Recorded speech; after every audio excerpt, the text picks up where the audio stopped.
Thank you, Mr. Chairman. I'm glad that we're having this hearing, and I appreciate this outstanding panel.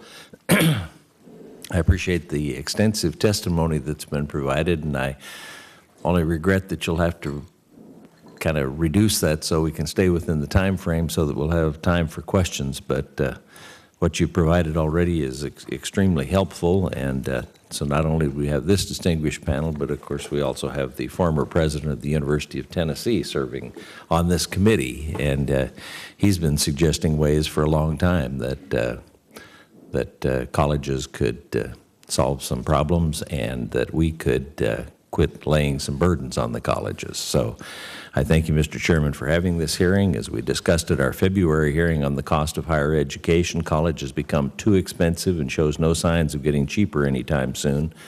If this trend does not change, it will be almost impossible for us to achieve the President's challenge to again become first in the world in college attainment. Many would say the solution lies with us, but no progress will be made if institutions don't first lead the way by finding ways to cut costs and save students money. I know this is possible because today's witnesses are doing just that.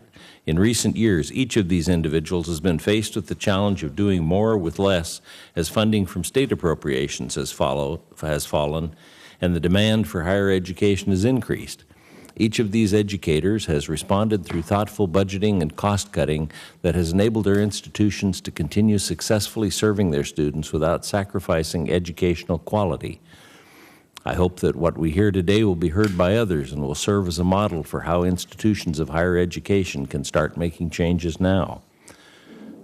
With this in mind, I recognize that Congress also has a responsibility to help. Over the last 3 years, dramatic changes have been made to increase access to federal student aid and to help mitigate the cost of a college for a greater number of low-income students. These changes, while well-intentioned, have led to persistent funding problems in the Pell Grant program, including a $6 billion funding gap that's now projected for fiscal year 2014. These funding gaps have been regularly addressed through a series of ad hoc changes to the federal student aid programs in annual appropriations bills.